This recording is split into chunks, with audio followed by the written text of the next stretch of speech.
सभी छात्र छात्राओं को आज का सुप्रभात। मेरा उद्देश्य हिंदी व्याकरण पढ़ाकर उन बच्चों को जिनकी पॉकेट एलाउ नहीं करता है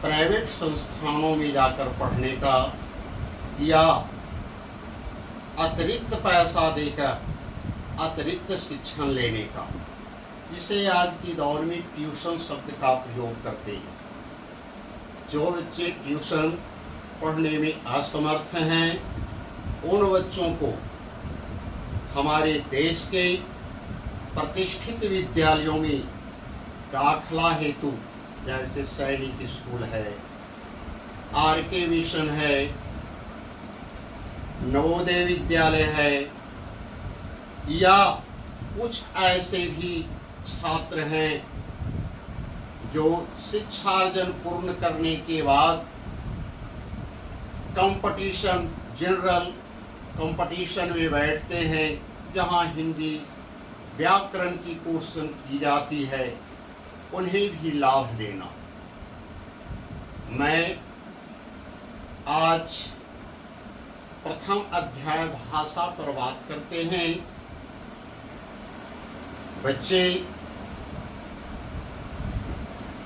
आप लोग जब भाषा का अध्ययन करना प्रारंभ कर रहे हैं तो आज से हजारों हजार वर्ष पहले की बातों को ध्यान देना होगा। आपको हजारों हजार वर्ष पहले की तरफ मोड़ना होगा। जरा कल्पना करके देखें कि उस वक्त मानव की क्या स्थिति रहता होगा जब इस पृथ्वी पर भाषा की उत्पत्ति ही नहीं हुई होगी, मनुष्य बोलना ही नहीं जानता होगा। आप इतिहास पढ़े हैं, उसमें आपने सुना है, अध्ययन किया है कि प्राचीन काल में हमारे पूर्वज भी जंगलों में अन्य जीव जंतुओं की भांति अपना जीविकोपार्जन किया करते थे। मानव भी कच्चा मांस खाया करते थे, फल फूल खाकर अपनी जिंदगी बिताया करते थे। लेकिन धीरे धीरे मनुष्य ने अन्य जीवों से पृथक होने का कुछ अपना व्यक्तित्व दिखाना प्रारंभ किया। आप सोच सकते हैं या आपकी दिमाग भी काम कर रहा होगा कि आखिर आज मानव यहाँ तक पहुँचा है। यहाँ तक पहुँचने में सबसे पहले मनुष्य ने क्या किया होगा? अगर नहीं तो इस पर चिंतन मनन करें। निश्चित तौर से मानव जब संकट में पड़ता होगा तो अपने साथियों को हुर्रा मारकर या अंगुलियों से इशारा करता होगा।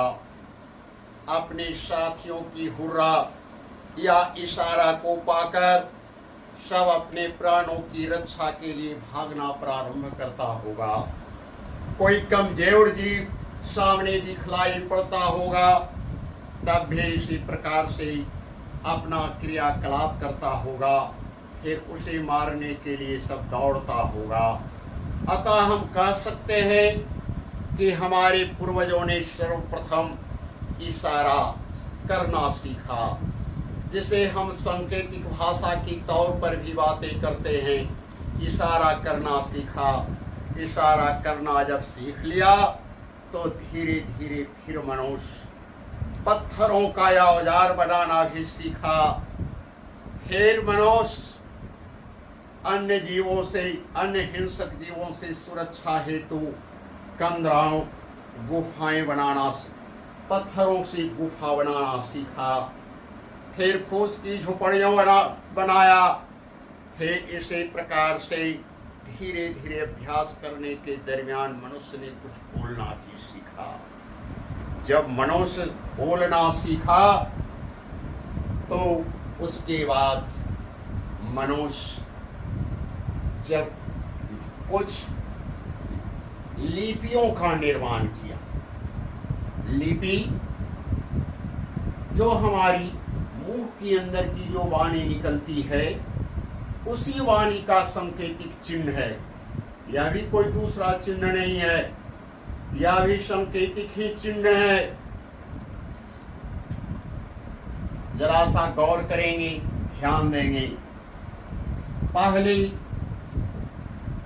दो रेखाएं मनुष्य ने खींचा।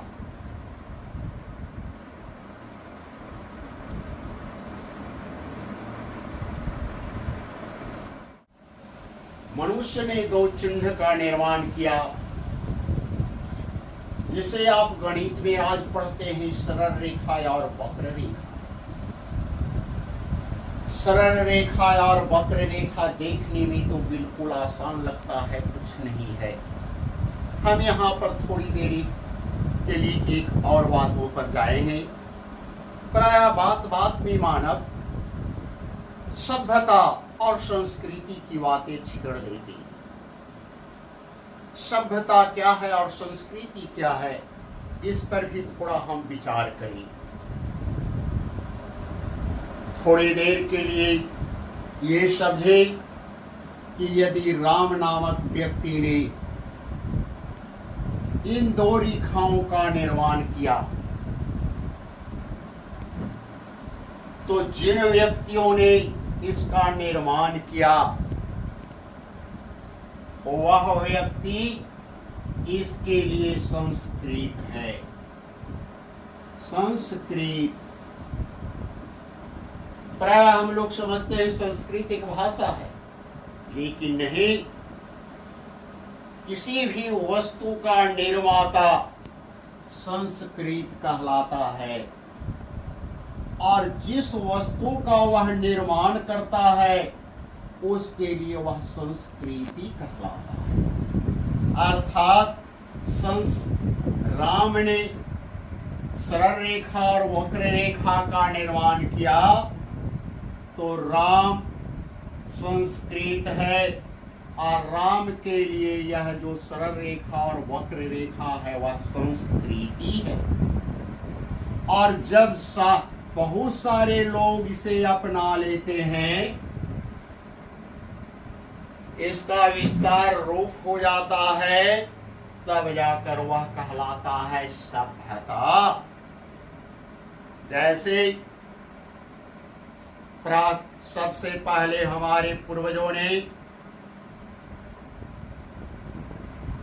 किसी भी कार्य या एक उदाहरण और देते हैं, किसी ने सुई का निर्माण किया होगा तो सुई का निर्माण करने वाला व्यक्ति सुई के लिए संस्कृत है और उस व्यक्ति के लिए सुई संस्कृति है।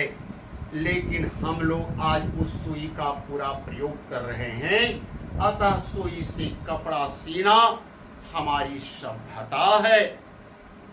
सभ्यता विस्तार रूप में होता है। फिर यहाँ हम चलते हैं सरल रेखा और वक्र की तरफ। रेखा की तरफ मनुष्य जब धीरे धीरे कुछ बोलना सीखा तो हमारे पूर्वजों ने सरल रेखा वक्र रेखा का निर्माण किया और यह जब दो रेखाएं बना तो इन दो रेखाओं से जो बोलते हैं उन ध्वनियों को बांधने के लिए तरह तरह का सांकेतिक चिन्ह बना डाला। जैसे देखिए यह सरल रेखा है और इस सरल रेखा पर इस वक्र रेखा को डालते हैं, यह का बन गया। यह वक्र रेखा है, यह सरल रेखा है, वक्र रेखा है, सरल रेखा है, खा बन गया। ऐसे ठीक है, मैंने खा गलत लिखा है, खा लिखना चाहिए इस ढंग से। ये आगे वर्ण चैप्टर में भी बातें करेंगे। उसी प्रकार से यहाँ ग लिखा, सरल रेखा और वक्र रेखा। और भी दुनिया की अन्य भाषाओं की तरफ चलते हैं तो सरल रेखा, वक्र रेखा, वक्र रेखा, सरल रेखा, वक्र रेखा, अर्थात सरल रेखा और वक्र रेखा के मेल से हमारी ध्वनियों को बांधा, जिसको हम लोग लिपि कहते हैं, जिसे हम लिपि कहते हैं। ध्वनियों के सांकेतिक चिन्ह को लिपि कहते हैं। ध्वनियों के सांकेतिक चिन्ह को लिपि कहते हैं।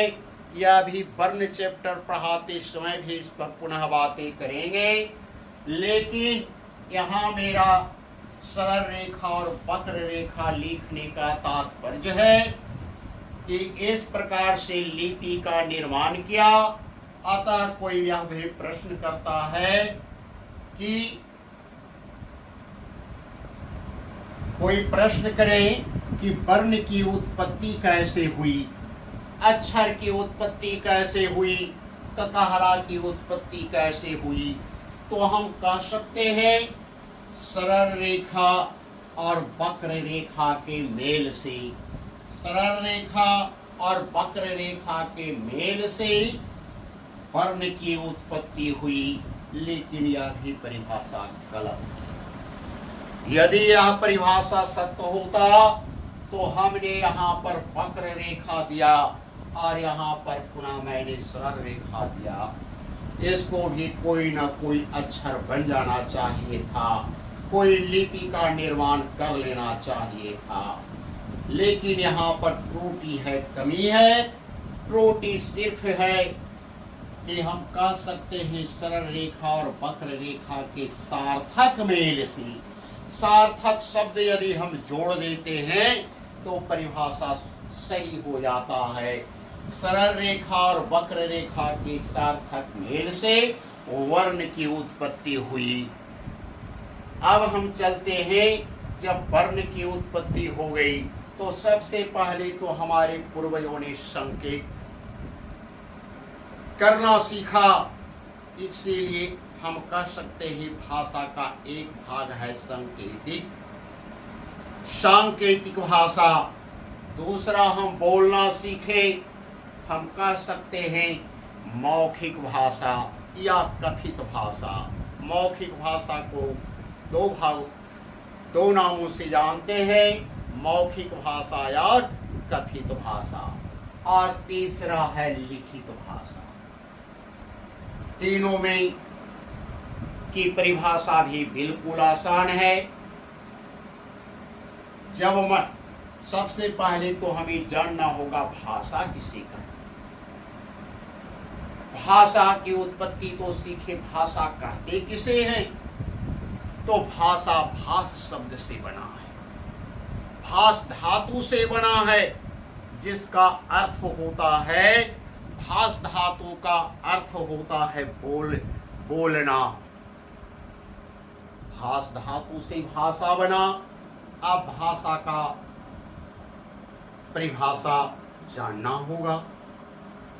यदि हम हिंदी जानते हैं और मेरे सामने कोई अंग्रेजी बोलने वाला विद्वान आ जाए और वह अंग्रेजी में वार्तालाप करना प्रारंभ कर दे, तो दुनिया के लिए हम कुछ भी ना समझें तो दुनिया के लिए वह भाषा हो सकता है, लेकिन मेरे लिए वह भाषा नहीं होगा। भाषा तभी होगा जब सामने वाला व्यक्ति कुछ हमसे बातें कर रहा है और हम उसकी बातों को समझ रहे हैं। हम भी अगर उसके सामने कुछ व्यक्त कर रहे हैं और वह भी मेरी बातों को समझ रहा है, तभी भाषा कहलाएगा। अर्थात मनुष्य जिन भाव, जब भी कुछ हम लोग आपस में वार्तालापी करते हैं तो मन में कुछ भाव पैदा होता है। और भाव जब पैदा होता है तब हम विचारों का आदान प्रदान करते हैं। तो हम कह सकते हैं कि मनुष्य जिन भावों से अपने विचारों का आदान और प्रदान करते हैं उसे हम भाषा कहते हैं। भाषा के 3 अंग हैं, भाषा के 3 भेद हैं। पहला सांकेतिक भाषा, दूसरा मौखिक भाषा और तीसरा लिखित भाषा। जब मनुष्य संकेत या इशारों के माध्यम से अपने विचारों का आदान और प्रदान करते हैं तब उसे हम सांकेतिक भाषा कहते हैं। इसका ज्वलंत उदाहरण आप ले सकते हैं टीवी पर गूंगे का समाचार। इशारों में ही अपने साथियों को देश विदेश की बातें बता देता है।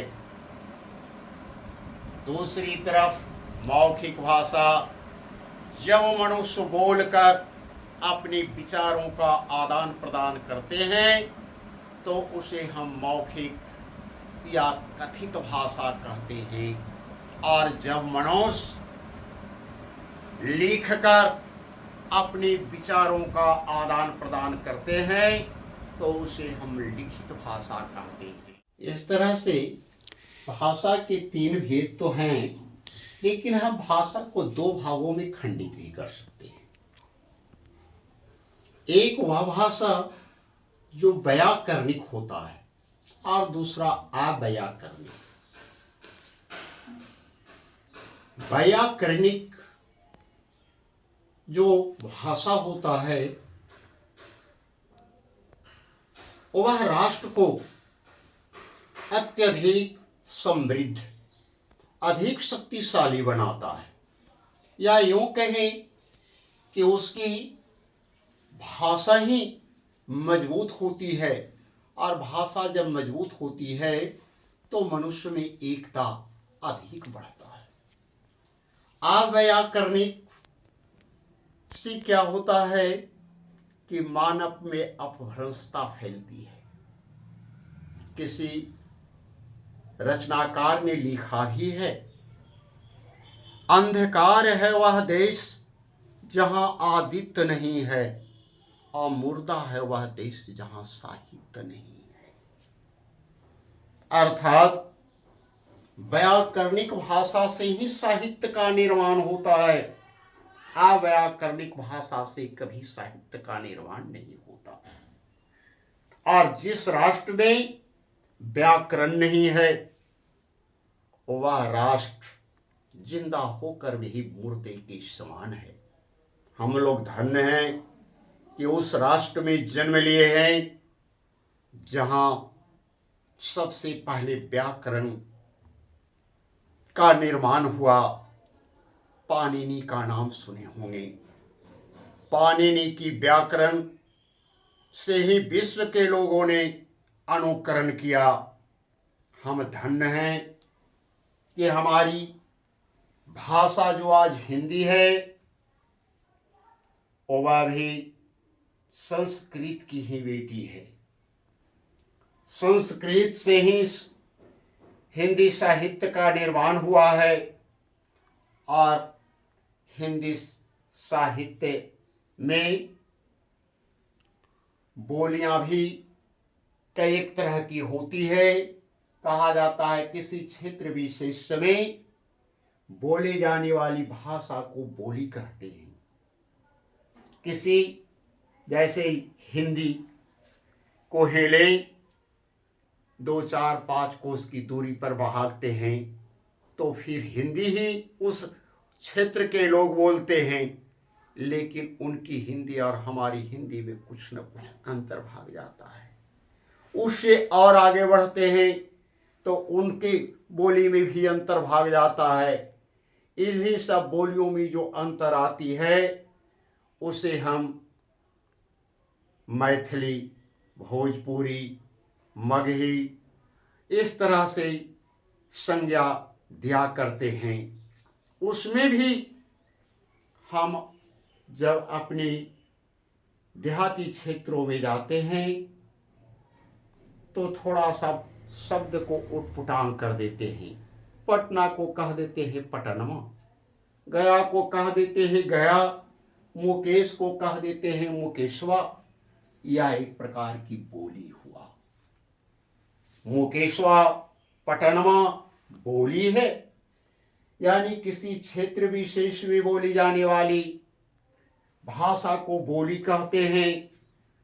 लेकिन यह जो बोली हुआ, यह अनपढ़ों के लिए इस बात को प्रयोग करते हैं, लोग कहते हैं अनपढ़ है। लेकिन जो हम बताए भोजपुरी, मगही, यह एक क्षेत्र को घेरता है। मगध का 50 कोस की दूरी तक, 50 कोस की दूरी के बाद चल जाते हैं भोजपुरी, उसके बाद चल जाते हैं अवधी। यह एक बोली हुआ। लेकिन भाषा के विस्तृत ज्ञान को साहित्य कहते हैं। यानी जब भाषा का क्षेत्र व्यापक हो जाता है, चाहे तो भोजपुरी बोलने वाला रहे, चाहे मगही बोलने वाला रहे, अवधी बोलने वाला रहे, हिंदी का जितना भी भाग है उन सभी भागों के क्षेत्र तक यदि कोई रचनाकार कुछ लिखता है और कवर कर लेता है, उतनी दूर की क्षेत्रों को वह संस्कार दे देता है, अपनी साहित्य से उतनी क्षेत्र के लोगों को अपनी कहानी को समझाने में सफल हो जाता है, वही साहित्य है। यानी भाषा के विस्तृत ज्ञान साहित्य कहलाता है। अब है बातें हमारे देश में हिंदी की उत्पत्ति कैसे हुई, कौन सा समय क्या काल हुआ। तो प्राचीन काल में प्राचीन भारतीय आर्य भाषा था, जिसकी अवधि रहा 1500 ईस्वी पूर्व से 500 ईस्वी पूर्व तक। इसी अवधि में ऋग्वेद, रामायण, महाभारत की रचना हुई। उसके बाद दूसरा काल आया मध्यकालीन भारतीय आर्य भाषा। इस भाषा में भी काव्य की प्रधानता थी, भक्ति काव्य पर अत्यधिक बल दिया जाता था। और तीसरा काल आया आधुनिक भारतीय आर्य काल, जो 1000 ईस्वी पूर्व से आज तक जारी है। यहाँ पर हमारी साहित्य में और भी मजबूती आई। यहाँ पर अब हम पद से गद्य की ओर ज्यादा मुड़े और गद्य के माध्यम से समाज में परिवर्तन लाने की चेष्टा की गई और चेष्टा की जा रही है। और हमारा राष्ट्र आज कहानियों के माध्यम से आगे, बहुत आगे बढ़ता चला जा रहा है। हम गुलाम थे, लेकिन आज़ादी के बाद हमारा संविधान बना। संविधान जब बन गया तब एक और बातें हमारे सामने आई कि हमारे देश को एकत्रित करने के लिए कौन सी भाषा उत्तम होगी। बिना माथा पेची किए हुए लोगों ने यह तय किया कि हिंदी हमारे देश में अत्यधिक क्षेत्रों में बोली जाती है, अतः हिंदी को ही हमारे देश का राष्ट्रभाषा बना दिया जाए। लेकिन यहाँ पर थोड़ा दर्द होता है कि आज तक हिंदी हमारे देश का राष्ट्रभाषा नहीं बना। लेकिन हाँ, संविधान में 14 सितंबर 1949 ईस्वी को राज्य भाषा का दर्जा दिया गया, अर्थात यह बतलाया गया कि हमारे देश में अत्यधिक क्षेत्रों में यही भाषा बोली जाती है, अतः हमारे देश के किसी भी कोने में हिंदी में कार्य किया जा सकता है। अब चलते हैं भाषा की व्यवस्था पर। तो भाषा की 4 व्यवस्थाएं हैं। पहला है वर्ण व्यवस्था, यानी इसमें वर्ण की जानकारी। दूसरा है शब्द व्यवस्था, शब्द की जानकारी, जैसे वर्ण की तौर पर चलते हैं का खा गा घा, इसकी जानकारी। शब्द व्यवस्था में चलते हैं राम मोहन सोहन आदि की जानकारी। वाक्य व्यवस्था, वह खाता है, वह खाता है, वाक्य परिचय, वाक्य के बारे में जानना होगा। और चिन्ह व्यवस्था अर्थात साहित्य के लिए जब कुछ बोलते हैं तो वहाँ कुछ ठहराव की आवश्यकता पड़ती है, कुछ लिखते हैं ठहराव की आवश्यकता पड़ती है। कहीं पर अधिक देर के लिए रुकते हैं तो कहीं कम समय के लिए रुकते हैं, कहीं पर विस्मय होता है तो वहाँ पर भिन्न भिन्न स्थानों पर भिन्न भिन्न प्रकार के चिन्हों की व्यवस्था की गई। जैसे इसे हम कहते हैं पूर्ण विराम, तो इसे कहते हैं प्रश्नवाचक चिन्ह, इसकी जानकारी देना। इस प्रकार से हमारे भाषिक व्यवस्था के 4 अंग हैं: वर्ण व्यवस्था, शब्द व्यवस्था, वाक्य व्यवस्था और चिन्ह व्यवस्था। हम आगे इन सभी पर बातें करेंगे। आगे जब हम बढ़ेंगे तो सबसे पहले वर्ण व्यवस्था पर ही बातचीत करेंगे। हमारे विश्व में कुछ ऐसी भाषाएं हैं जो अत्यधिक चर्चित हैं। उसमें है नेपाली, हिंदी, संस्कृत, मराठी। तो इसका लिपि जो है वह देवनागरी है। पंजाबी है, इसका लिपि गुरुमुखी है। उर्दू, अरबी, फारसी, इसका लिपि फारसी है। अंग्रेजी, फ्रेंच, जर्मन, पोलिश, इसका लिपि जो है रोमन है। सिंधी, इसका लिपि फारसी है। एक बात और जान लीजिए, हिंदू, हिंदुस्तान और हिंदी, यह भी संस्कृत शब्द नहीं है, न हिंदी शब्द है। यह शब्द फारसी शब्द है। फारसी से ही हिंदू, हिंदी और हिंदुस्तान जैसे शब्द की उत्पत्ति हुई है। आज मैं यहीं पर अपनी बातों को समाप्त करता हूँ। अगले चैप्टर में मैं वर्ण व्यवस्था पर चलेंगे, वर्ण विचार पर बातें करेंगे।